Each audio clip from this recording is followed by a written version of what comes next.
Great. Open for questions and comments. And, you know, all of us are facing a very depressing world at the moment. So it's good, I think, to have meetings such as this, and it's good that you're all willing to share your own fears and existential threats, because I think I can't recall a moment in my lifetime when we face so many negative forces. And it's absolutely crucial that we build on that solidarity that Keith has just mentioned. So open for questions and comments.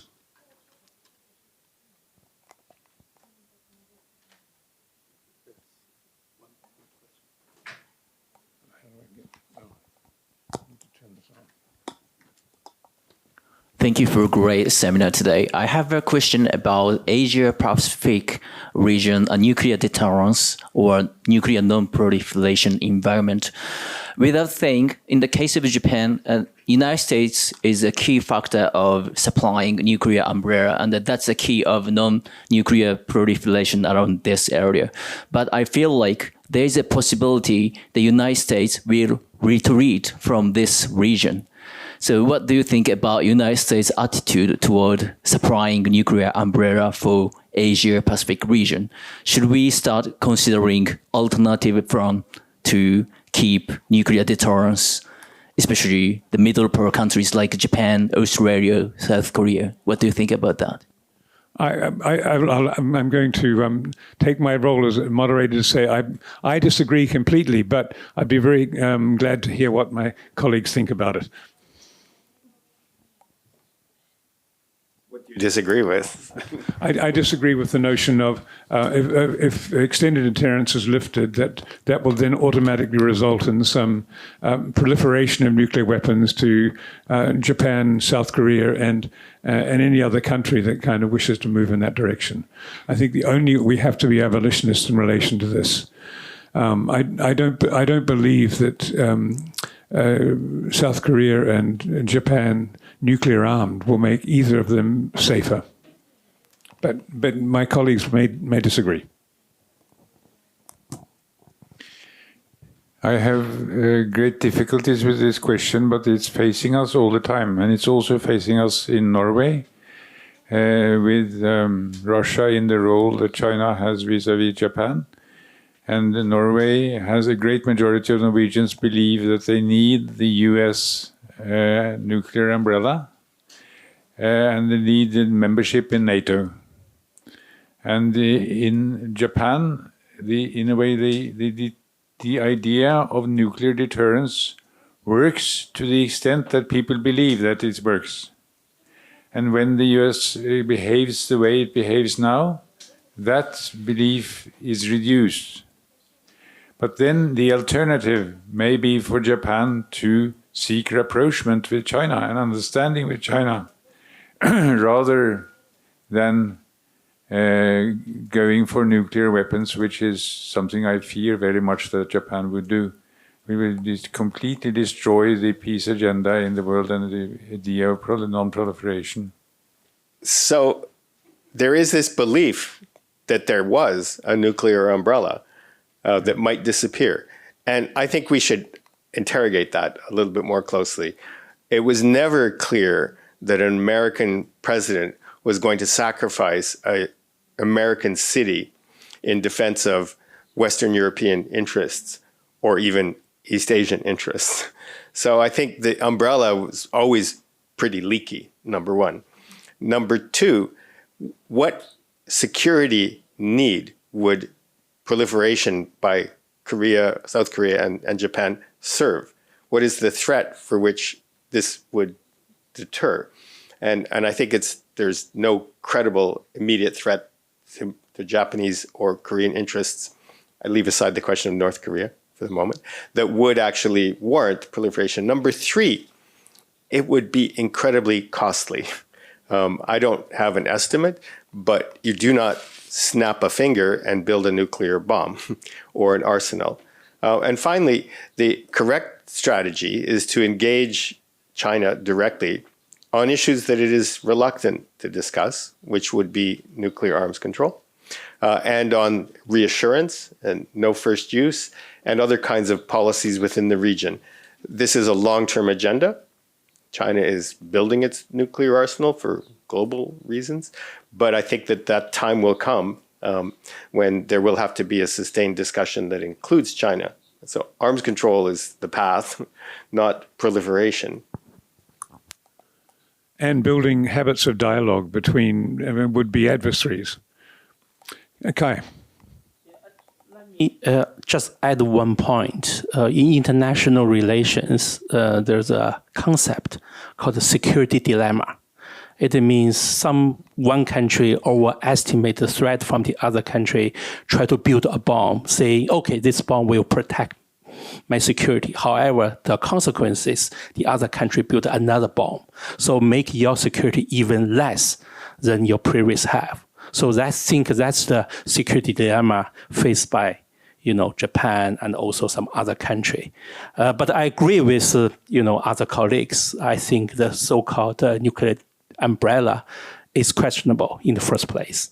So I think the UN should be, the institution should have the norm to control or encourage arms control and nuclear arms control and also negotiation. I think that's the protection of security for the region.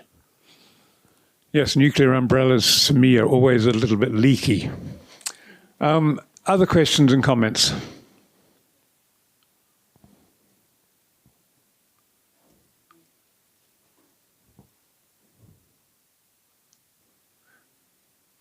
No, you should say something.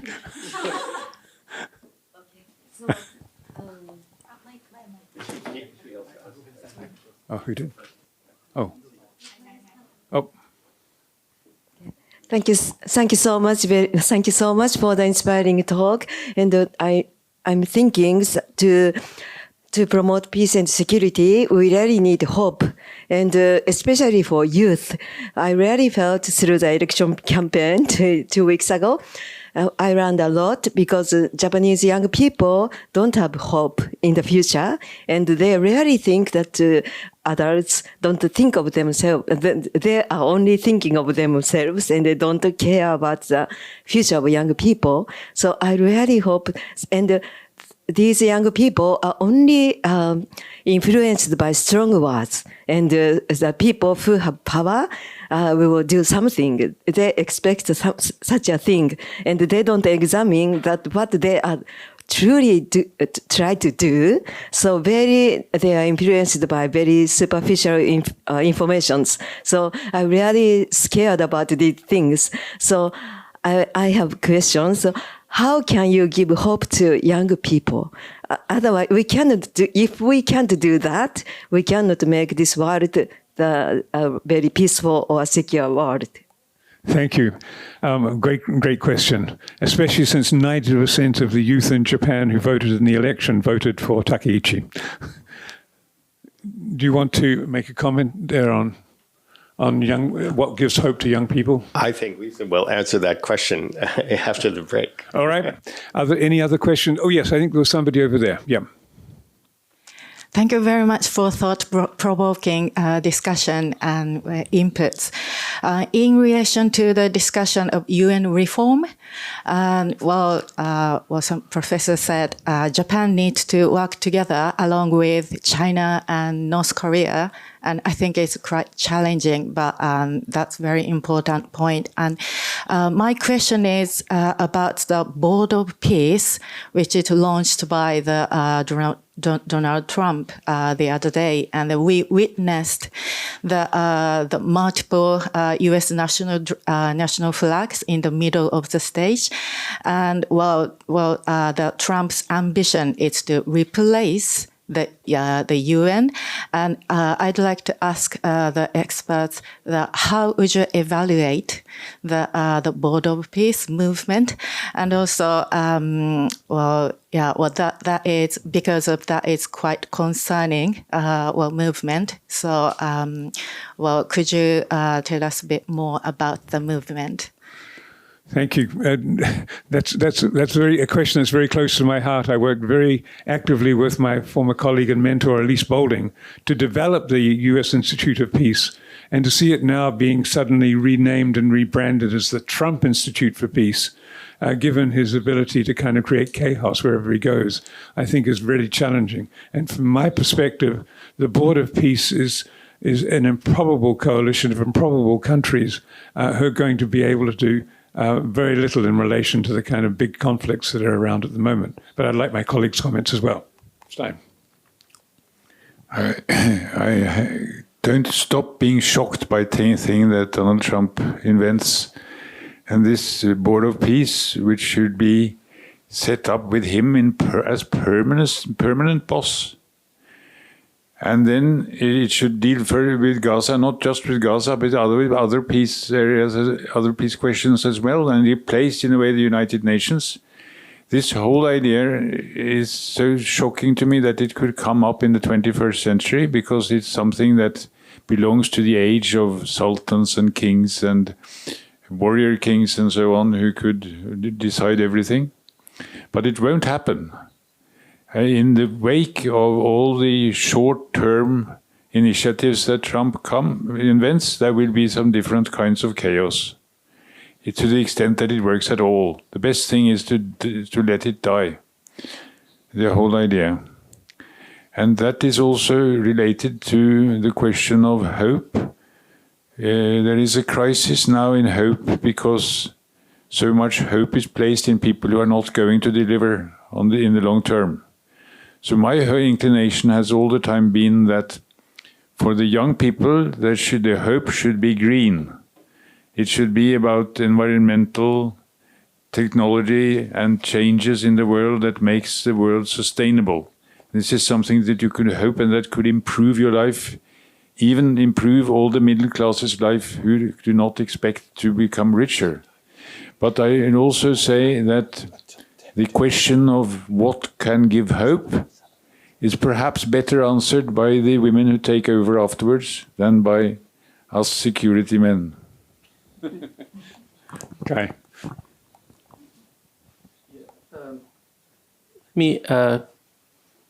I have different views about the Board of Peace. In my view, it's not a bad thing. Why? Because it shows the points I just mentioned. Even Donald Trump, he needs followers, right? He needs those kind of followership if he wants to establish the leadership. So that's the first point. Second point, the Board of Peace is an institution. It seems U.S. also played the institutional game with the existing institution, which is give the pressure to the existing institution like the UN, okay, encourage UN to think how to do the reform, okay, then make the UN more efficient, more effective in terms of provide the public goods of peace to the whole world. I think that's probably the failure of the Board of Peace will be the success, because it will be success for other institutions to become more effective. Thank you. Very, very devious. It's not an institution. It's a one-man vanity project. It's probably not legal under US law. It has a collection of autocrats and sycophants who are willing to put money maybe on the table to support, to curry favor with Donald Trump. And the sooner it disappears, the better, because its potential for harm is great when money flows upwards to whoever captures it. And I think we need to reclaim the word peace. It's not just that Donald Trump wants to promote peace through strength. Almost nothing he does actually promotes peace. And we should not let him own that word. It's not just the Trump Institute for Peace. This is not a peace-promoting policy that the United States or Donald Trump is pursuing. And we need to just be blunt about that. On UN reform, I live in Geneva. There is a significant crisis in the institutions in Geneva, the World Health Organization, the UN High Commission for Refugees, the High Commission for Human Rights. These are all being drastically cut, and that will have real-world consequences on tens of thousands of lives around the world. We need to be honest about the shortcomings of the UN, but I would focus on the technical institutions and not on things that have been discussed for decades, such as Security Council reform, which I've seen several rounds of, and I don't think it's likely to happen, even if it's desirable. So let's get back to the business of saving people's lives, promoting sustainable development, greening the planet, and move away from some of the intractable political issues. We have time for about one or two more questions. Yes, Chair. Yeah. Can we just have them in a series there? So I think there are three questions. You, and in the back. Yeah. Okay. And two in the front. Oh gosh, we have 5 questions. Okay. Suddenly, in 5 minutes. But thank you very much for the very inspiring remarks. As you all mentioned, that we've been witnessing so much, superpowers, doing whatever the way they want to get what they want, and ignoring and then violating all the law and rules. And then that is, depressing enough. But the more depressing is that the young people see those kind of things as a successful model, and then, this is a way that we should follow, or to do so we need to be strong. That is really something that is concerning me. But anyway, I really agree what you all said, and I really understand the importance of smaller country or middle power work together. But unfortunately, middle power themselves has issues to make solidarity. For example, unfortunately, Japan doesn't have a really good relationship currently with China, but Stein, you mentioned about the providing the reassurance to each other. That could be one chance to build the confidence in both countries. So if you were in the kind of the negotiation process to build the confidence between themselves, I mean China and Japan, what would you provide? What kind of reassurance that will you provide, either from Japan from China? That is my question. Thank you. Can we take a variety of questions here? Can you remember that one, Stein? Okay, then the gentleman in the back. Thank you. So Stein Tønnesson mentioned that he can't stop being shocked by the actions and words of Donald Trump, and I completely agree. But what shocks me even more is the absence of any kind of realization of how absolutely insane this path that the US is on in the rest of the Western world by its former allies, including Japan and the European countries. It seems to be, to me at least, it seems like the US allies thinks that after Donald Trump, everything will return to normal, but I don't think it will. So I wonder, when will the wake-up moment happen among the allies of the United States? Thank you. Good question. Who would like to? And two people here in the front. Thank you for this beautiful and inspiring session. My question is related. We spoke about the 3 types of power: a small power, a middle power, and I agree that we have to try to collaborate with all the type of power. But I'm thinking how it's possible, and I'm thinking how fragile is peace in regions characterized by an unresolved historical problems. So how we can interact with these type of powers in that view. Thank you. Okay. Anybody else? If not, we'll move to, you remember your first question? I was asked about reassurance. I think since there is not so much time, I will not start to specify what kind of measures you can undertake to reassure, but I would just make a kind of public publicity for the latest issue of the journal Global Asia, because the Toda Peace Institute organized last year 3 Toda research clusters on reassurance. And one of the participants has also written a wonderful book about reassurance deterrence. This one, the Global Asia, has published 9 articles in its latest issue based on the Toda Institute's clusters. And there will be 4 more coming in the March issue, which is the next issue. They concentrate on the Taiwan question. But I can give one example of a reassuring measure. When you try to reassure your adversary, you must do something that the adversary will recognize as reassurance. The adversary should feel less fearful. So you must study your adversary and try to know what the adversary is most afraid of. Actually, the one who undertook this reassurance measure that I mentioned is Trump. And he did this in his first presidential period vis-à-vis North Korea. Because he had been in a war of words and threats with Kim Jong-un. And then he decided against the advice of his own administration to cancel military exercises near North Korea. This was something that had been a thorn in the flesh for North Korea for a long time. So that suddenly created the possibility for diplomacy between the two leaders. It failed, but it was a good example of a kind of reassurance measure that works. There was also the question from my compatriot, I think, about how long will it take before US allies understand that the world has changed and that you can no longer rely on US protection. I think the realization has already come and that there has been a change recently in attitude, and much of it was related to the affair over Greenland.